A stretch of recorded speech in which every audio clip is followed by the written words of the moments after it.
Colonel Hughes, thank you very much for agreeing talking to Voice of America Persian TV, sir. About the reports that recently was published, Iran is involved in nuclear talk with the United States and the Group 5+1. How does report evaluates Iran pursuit of nuclear weapon capabilities, and what are the concerns that such a capability brings about regarding the extremism in the region in this report? Well, thank you for taking the time to meet with me. The one thing that I want to make clear about the report is that it does not state that Iran has a nuclear weapon or is pursuing a nuclear weapon at this time. We want to be very clear about that. But Iran has done work that would lead someone to conclude that perhaps it might have the intention of creating a nuclear weapon.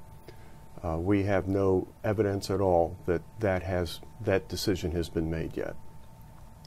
Having said that, it's a very positive thing that Iran and the Western powers, the P5 +1, have engaged each other to talk about Iran's intentions. And this goes into what are the foreign interests, the national interests of the Rouhani government and Iran overall.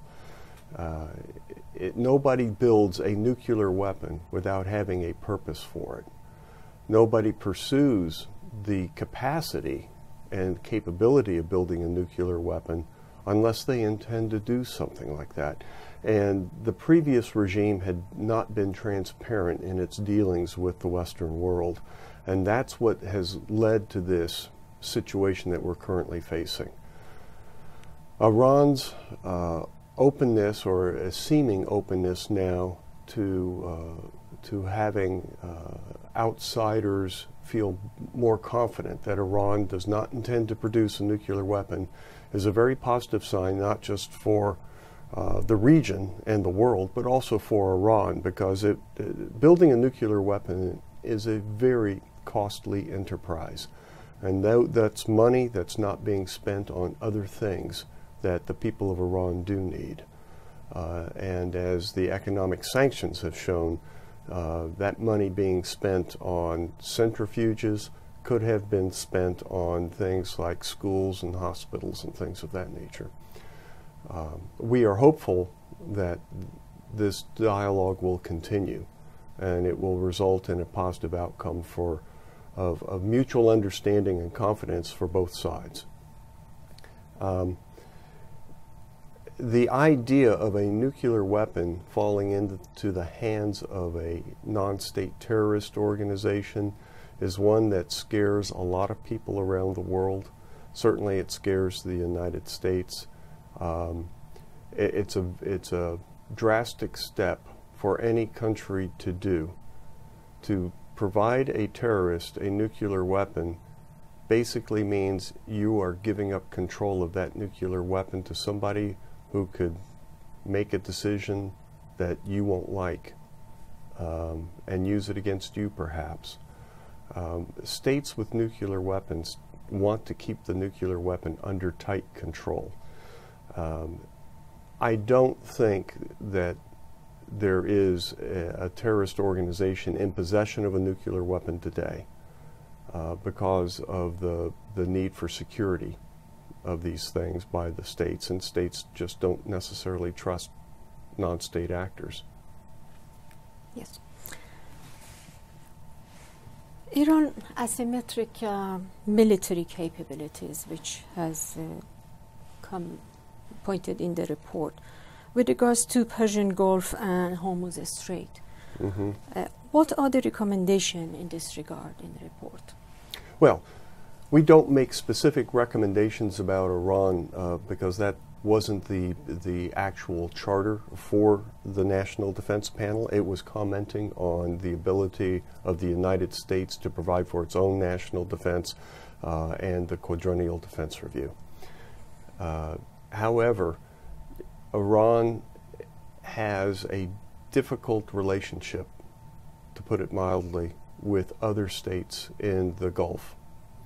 And the Strait of Hormuz is certainly a flashpoint for not just the Gulf Cooperation Council members in Iran, but for the world. Any country that has oil imported from the Gulf has to come through the Straits of Hormuz. We did not make recommendations about that. What we do recommend, though, is that the United States maintain a solid alliance structure with partners and friends and allies, so that we can have a position of strength if it's needed in terms of a situation that develops in the Gulf. We have very strong relations with Saudi Arabia. There is some tension, but we have good relations with Saudi Arabia and with Kuwait and with Qatar and others. And we're very happy with those relations. We would like to have better relations with Iran, but that's dependent upon how Iran reacts to the concerns of the world. My next question is about the Persian Gulf countries, which and Emirate Arabs, which United States has its fifth fleet based in Bahrain. What are recommendations in regards with the defense measures for these countries, especially with anti-ballistic missiles threats? Well, the fear in the Gulf region comes from two basic sources. One is missiles from Iran. The other one is from terrorist organizations that Iran supports. Missile defense is something that is being provided by the countries of Saudi Arabia and Kuwait, where there are missile defense organizations in their militaries there.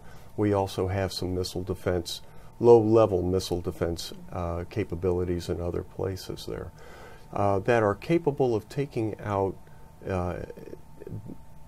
ballistic missiles such as Scuds, such as Iran used, or such as Iraq used during its wars. Now, Iran has based some of its missile technology on the Scud technology. They have also developed their own missiles indigenously. We have yet to see the reliability of those missiles, and some of them have been fired in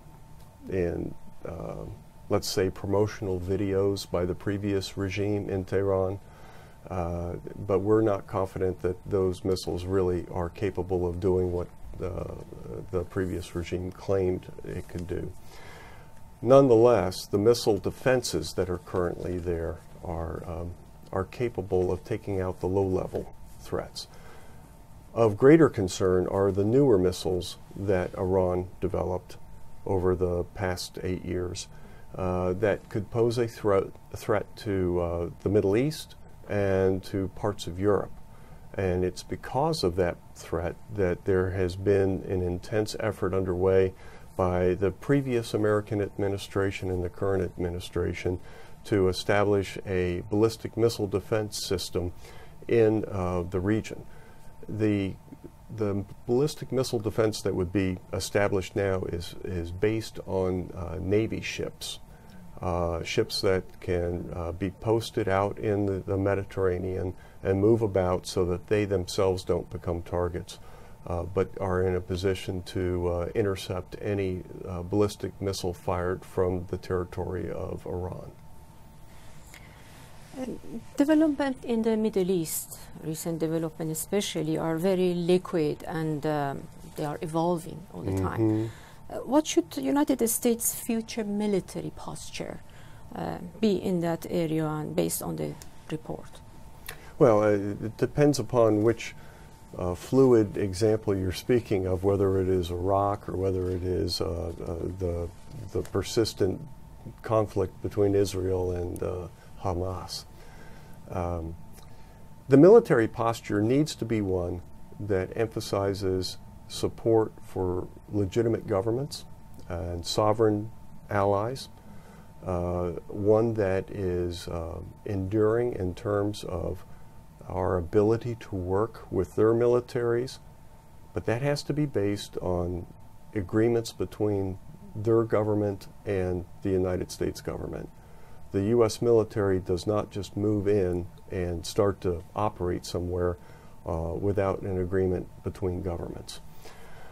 We have Turkey, and Turkey's a NATO ally, a very important NATO ally, I might add, that has done a lot to help try and stabilize a very volatile region.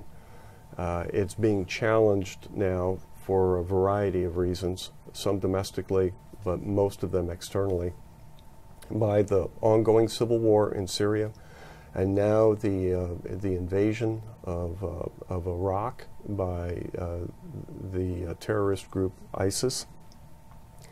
In fact, we just have seen reports that the United States has conducted its first airstrike against ISIS just several hours ago as a result of President Obama's announcement last night.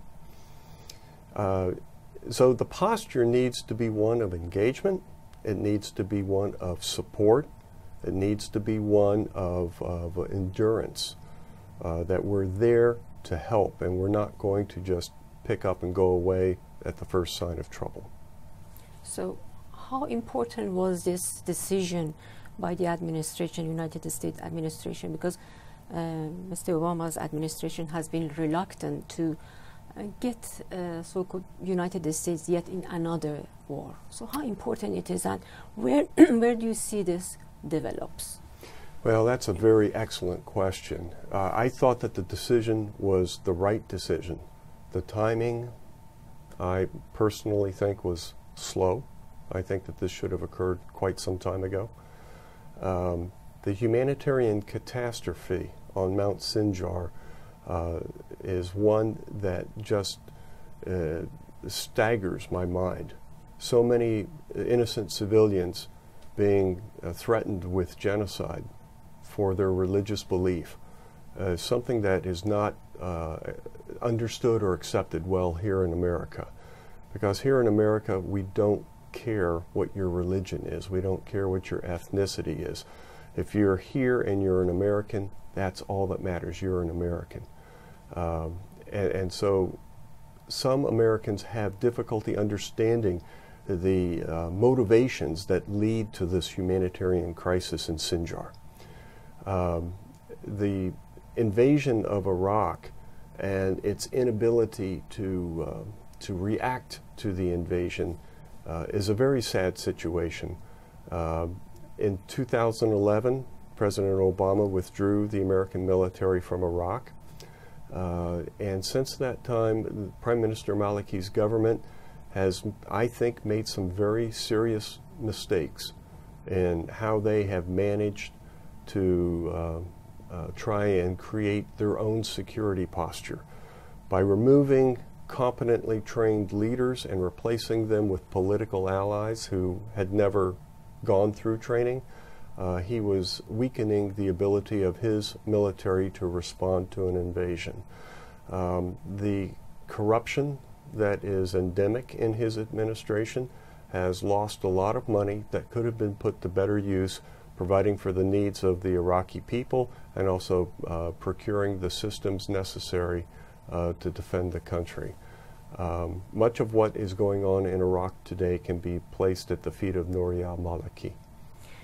Although the ISIS has stepped up their activities and attacks during the recent year or months more, but it all started from Syria. And recently there are reports that the Syrian government lost some of the border cities, which has an airbase, military airbase there as well. So what are the recommendations for addressing this related problem which are based in Syria, part of it? This is a very good point of why it was bad to wait as late as the administration did to react to this. Insurgents such as ISIS require sanctuary. And for the last 3 years, the sanctuary has been Syria. Even though it's been in civil war, ISIS had sanctuary in Syria. And they have taken advantage of it to train a competent force with the equipment that they have captured or equipment that they might have purchased on the black market.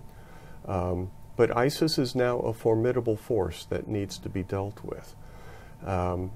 If the administration wants to confront ISIS, they can do it in Iraq, but they also need to be thinking about what happens in Syria.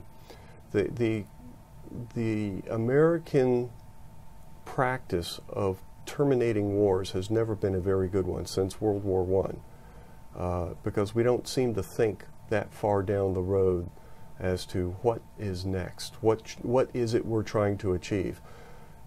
If we think that the war ends with the last bullet being fired, we're mistaken, because all wars are political. There has to be some kind of political solution to this crisis. In the case of Iraq, I think they're on the road to that in trying to create their new government. They've got a new president. They have a new Speaker of the Council of Representatives. They need a new Prime Minister. And once that happens, I'm hoping that the Iraqi government will come together to confront ISIS. What happens in Syria, though, is just as important, because even if you push ISIS out of Iraq, it's still going to be in Syria, and it will still be a threat, not only to Syria, but to Jordan. And that needs to be resolved somehow. Now, the administration has kept a hands-off approach on Syria, and I think that needs to be relooked. My final question, the general strategic risks. What are the main concerns with this regard, strategic risks generally, and what are the tools that this report recommends to the administration to reduce this risk, apart from military posture? Right. Well, the biggest thing that is creating the risk to the United States right now is what's commonly called sequestration, the Budget Control Act of 2011. It has removed the ability of the Secretary of Defense to make any meaningful strategic decisions. And it was completely budget-driven. The United States administration said, we're going to save this much money, and so to do it, everybody's going to lose a percentage of their budget. And in the case of the Department of Defense, the law says, and everybody in the DoD has to lose an equal amount of money. That means that ballistic missile defense is being cut because we also need to cut just that same amount from a program that could be making forks and knives. You know, that's not a strategic choice. I would rather go without forks and knives and put that money into ballistic missile defense as an example. But the Secretary of Defense does not have that authority any longer. The report recommends the repeal of the Budget Control Act and reversing sequestration. It also seeks to make sure that the President of the United States, whomever that is, has options available to deal with security crises around the world. Right now, we're going to see an Army that's going to get smaller, a Navy that's going to be smaller, an Air Force that's going to be smaller, and that's going to remove options that the President could have to deal with something like ISIS. We don't want that. We want the President to have as many options as we can afford and make available. And it's an issue of the Congress and the White House setting priorities that they can agree upon. And so we urge both the White House and Congress to come together and resolve this issue and start working with one another. With regards with North of Africa and generally Egypt and Middle East conflict, What are the recommendations? What are the main concerns that this report has addressed? Well, we did not get into those specific issues because that's getting down below where we were supposed to look at. AFRICOM, the United States Africa Command, the United States Central Command are the ones that will be making those recommendations as to what to do specifically about Libya or whatever. But generally, we are very concerned that the military is not going to have the tools it needs to do the job that the United States is expected to do, not only by Americans, but by the rest of the world. One of the things that has underwritten the stability of the world has been America's military. The ability of the military to do a variety of different things that other countries could not or would not do in the face of danger. And as our military capability decreases, the threat increases. And it increases not because they're getting so much bigger and better, but it's because we're giving up things that we could use to control them. The respect for human values, humanitarian values, the respect for other states' sovereignty and security, we really have to enforce. We need to make sure that people respect each other's right to exist. In Iraq today, I'm very, very concerned about what is happening. All of your listeners need to understand that ISIS is going to Baghdad. They are not going to Baghdad to take over Iraq. They're going to Baghdad to destroy Iraq and turn it into something else. That will cause the rest of the region to fall apart, and we cannot allow that to happen. Thank you so much, sir. My pleasure. Thank you. Thanks.